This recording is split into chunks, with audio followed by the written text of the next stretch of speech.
So, guten Abend, liebe Freunde. Willkommen in unserem Zentrum für indische klassische Musik. Ich rede weiter auf Englisch, weil wir haben auch Livestream. Das ist diese Kamera hier. Und es gibt schon einige Leute online, die uns auch sehen und hören. Und die sind nicht alle aus Österreich. So, I will continue in English. Wenn jemand auf Deutsch etwas fragen will, dann man kann nach dem Konzert fragen. So again, good evening everyone, good evening our online friends. We are very happy to be able to organize these concerts tonight. This is our little center for Indian classical music, which is called Alankara, and it exists already a few years. Here we share the music and teach, perform, and we also live here on the other side. So today and tomorrow morning is also a concert. We play first concerts of this year, so it's like a new year for us, musical new year. It's kind of a beginning, but it's also in the way the ending, because for me and also for my colleague Gerard, this is like a goodbye concert for the winter, because on Monday, this is day after tomorrow, I'm flying to India until end of the winter. So this is the last concert in this center for this winter. We already planned the next concert in March. You see the flyers everywhere. So, for the winter, we say goodbye today and tomorrow. Little bit I can tell you about our music, what we are going to play. The most important thing is that almost everything what you will hear, it's spontaneously improvised. We didn't prepare any notes, or we didn't learn anything by heart, any songs or pieces. In our music, we create music on the spot. It's a creative art when composer and performer is one person. So we are composing right now for you and for us, and it's always very interesting, but also can be very risky because nobody knows what we are going to play, and it's always fun with many surprises, and it's always exactly like this. It's only one time. Even we cannot repeat the same thing exactly second time. You can understand our music very well if you compare it to a language. When I talk now, I'm also improvising. I didn't prepare any paper or speech. I'm just looking at you. I feel some emotions, some feelings, and I share them spontaneously through the language. I choose to speak English, so I have to follow the rules of English, but what I'm actually saying, it's up to me. And I don't know exactly what I'm going to say in the next minute, and what I told 5 minutes ago exactly, I already don't remember. So same thing with our music, we stay here and now, in the moment, trying to create something interesting. And exactly like with the language, in language, we have rules, grammar. So in music, in Indian music, there are also rules and typical formats and elements which we learn many years in India with our masters, with our teachers. And we must follow these rules to make some form, that our improvising have some form and some meaning. And the most important rule, number one, we call raga. Raga is the melody form which is played on the instrument or can be vocal. And there are hundreds of possible ragas. Each raga has a name, like a person. It has also ascending and descending scale, which we must follow. It has important note. It has less important notes. And it has notes which are forbidden, we cannot play them. And typical phrases, like the sentences in the language, when I say, my name is Alokesh, this is the order which I have to use in English. Mein Name ist Alokesh, gleich auf Deutsch. So I have to follow this order, but I can change the name. Someone else can tell different names. So same here, the notes have specific order in the raga, how we make the phrasing, the typical sentences of our musical language. And each raga has even a specific time of the day or the season of the year, some of them are seasonal, which they are supposed to be performed. So this is the connection between our music and nature. When we feel the sun, the night, the morning, there are morning ragas, evening ragas, night ragas. Tomorrow morning we will play morning ragas. That's why I wanted to make this morning concerts in Sunday. We do many times that it's a rare chance to listen to beautiful morning ragas. So this is the connection between music and nature in India. And another very important rule, which I think would be nice for you to know, which we follow, it's called tala. Tala is the rhythm, the rhythmic cycle. When we play together, we will have rhythm. So if it's improvised, we have to stay together somehow, and tala helps us to be together because it's a rhythmic cycle going like a clock with the fixed amount of beats. For example, 7 beats or 10 beats, 16 beats, any number of beats. We choose in the beginning which number, and we have to stay within that cycle. We meet on beat number 1 together. You will see many moments when something is happening and we are coming together to one point. This is the beat number 1 of the cycle, which we train, and we have it inside already automatically, hopefully. So these two are the main rules and discipline in our music, raga, tala. The rest is freedom, so we call it freedom within the discipline, like the language. And now I will begin with the beautiful evening raga, which is called Gorakh Kalyan. That's the traditional name of this raga.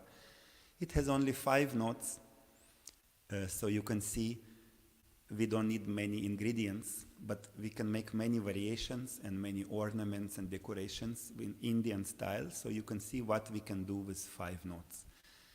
I will play a short introduction on sitar to show you the color of this raga, the melody, the flavor, we say. And then we will improvise with Gerard on the rhythmic cycle of 7 beats. We divide it 3, 2, 2. That will be the rhythm which is going on in our heart. Total 7 beats. Raga Gorakh Kalyan.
So that was a nice warm-up with the short raga Gorak Kalyan. Before we continue, I can tell you a few words about this beautiful instrument, sitar. It's the most famous Indian instrument today, thanks to my guru, Pandit Ravi Shankar, who introduced sitar internationally back in 60s and 70s, and it became a trend thanks to all the rock bands and pop bands who used it in their music. There are many instruments in India, also very, very beautiful instruments, but sitar became the most popular in the world. And originally sitar comes from Persia, from modern Iran, and around 700 or 800 years ago, when Persians came to India, they invaded India actually, they brought their culture, their languages, their music and their instruments. And even today we have in Iran an instrument called Sitar with E, Sitar, that's the Arabic name, a Persian name. And that is the original sitar. It's a very small, thin instrument. I know in Vienna few people who play it.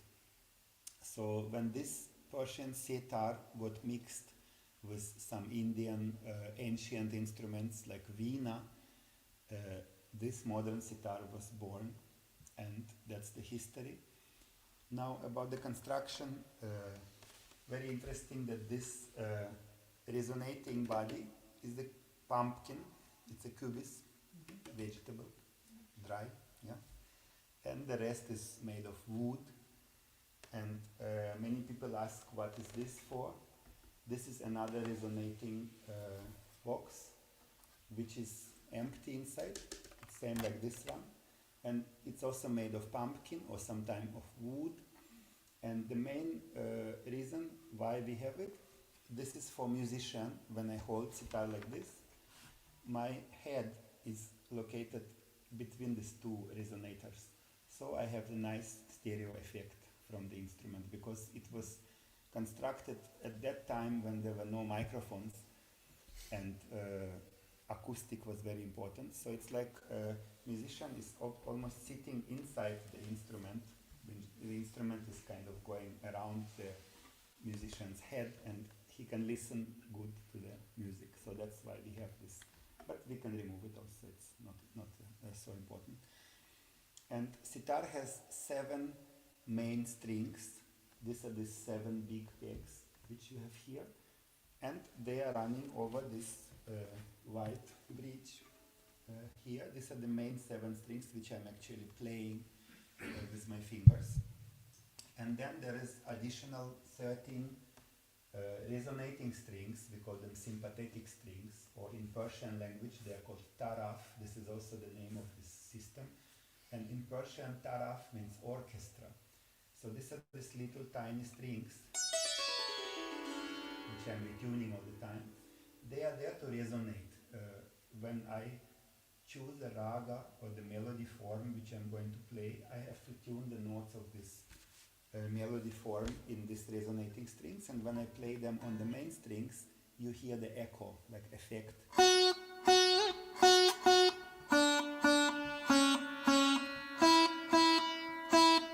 See, I'm not playing anymore, but the sound is still there. So it's like Hall effect of Deutsch, yeah? Reverb of English.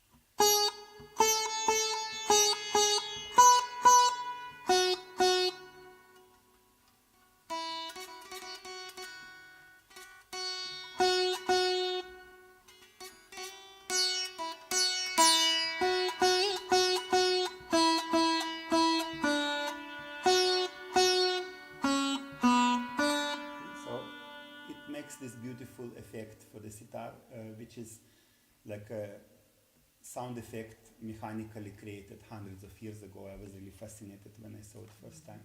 So that's why we have so many of these little strings, and that's why in between you will hear that I'm retuning them very long, because I try to choose the ragas as different as possible so it's not boring for you to listen to almost the same one. And that's why I have to retune many notes in the resonating strings. And this is about construction, about playing technique. We wear on the index finger this little thing out of metal. This is called mizrab, also Persian word, and that is like a plectrum with which I play, makes this loud metallic sound. So I play only with one finger and sometimes with the nail of the pinky of the small finger. That's it, just these two. And left hand is like on any instrument, guitar, you press. But what is really interesting on sitar with the technique that we have a lot of bending. You can see from the main string there is a lot of space here planned for bending the strings like this, to create this round sliding transition between the notes. Why it's important, it's almost on every Indian instrument you have this, even on the percussion you have this sliding movement, changing the pitch, because this way we can copy human voice, we can copy singing, and the foundations of our music is very old, maybe 2,000 or 3,000 years old. That time they didn't even know how to make instruments, but they were singing, so the voice is the main, is number one. And later when they constructed instruments, they planned them in such a way that they can copy singing. So when you listen to Indian, particularly Indian singing, there are a lot of round sliding movements, decorations, which are possible to make on by bending the string, like da.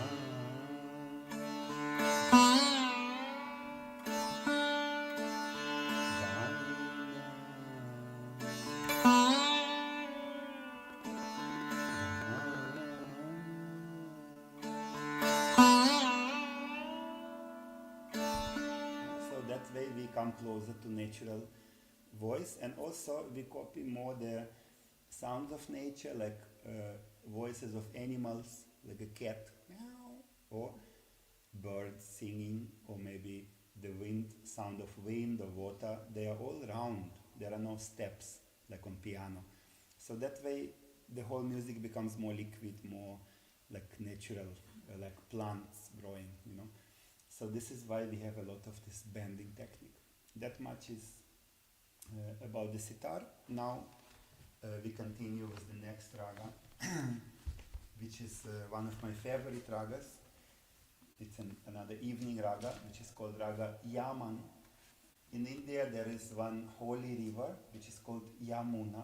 It's associated with Krishna, one of the famous gods in India. And there was a great maestro long, long time ago, one singer. His name was Mian Tansen. They say that he created this raga by sitting at the bank of the river Yamuna and taking the sound of the waves of the river, somehow trying to sing in that style. And the name is Yaman because of that river. And again, I will play traditional little introduction, which is called Alap.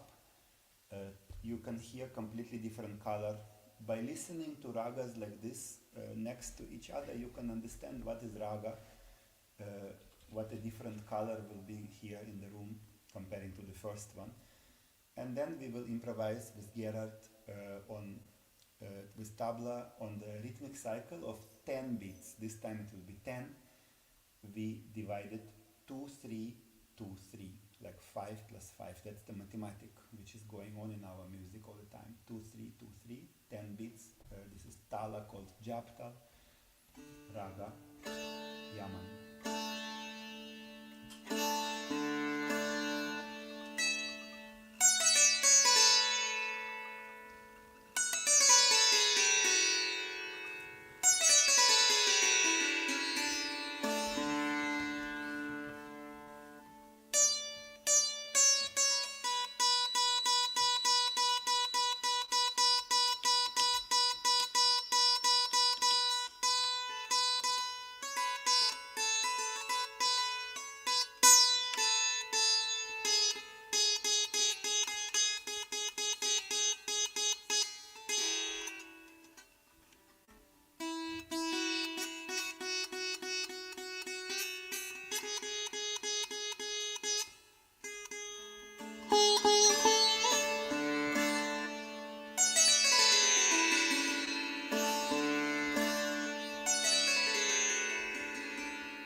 talk in the microphone because of the online listeners.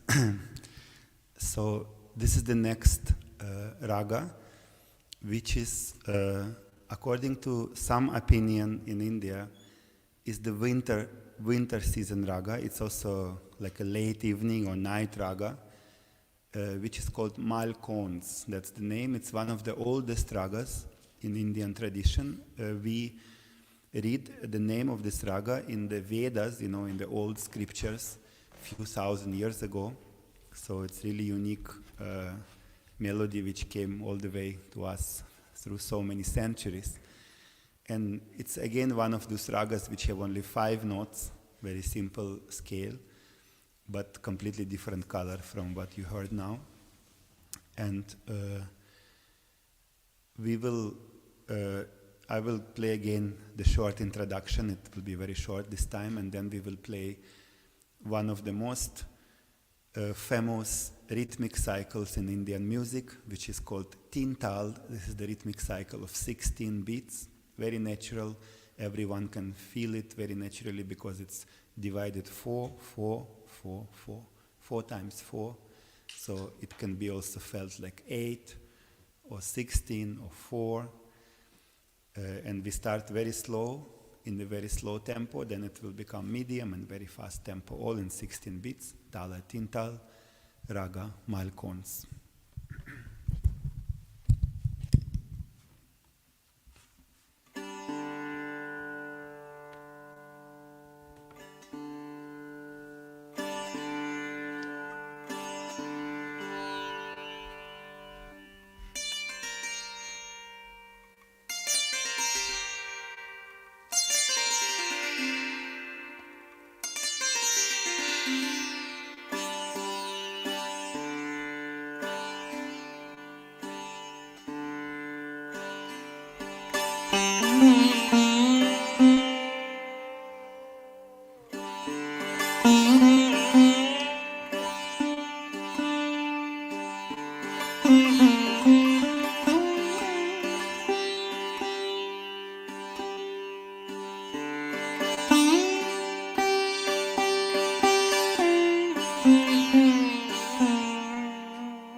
Thank you.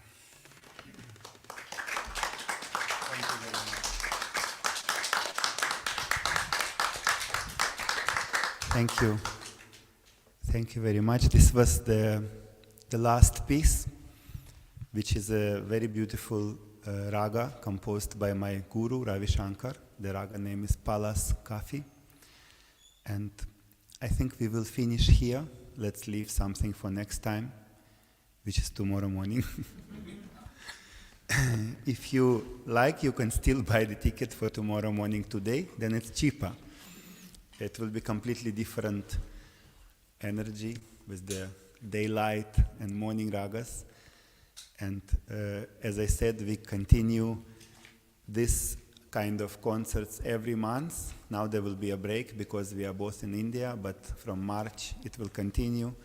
March, April, May, every month. So please come on March 18, 19, and you can also leave your email address at the entrance at the paper, and we can send you more information about our events, our concerts. And if you're interested to know more about this music, you can always come here just like that and to learn, to talk. Also, Gerard, he's very experienced tabla player. I'm very happy to be his friend and his colleague. He plays tabla since more than 30 years, and he is teaching tabla here in Vienna very successfully, so it's a very nice chance to learn this great instrument. And here I teach sitar, vocal. So thank you so much for your support, for coming. Because of you, it's possible to continue these events, and see you again. Bye.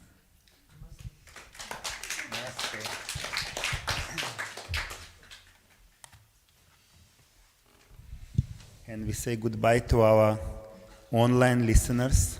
I hope they can see me in the dark. Bye-bye, everybody.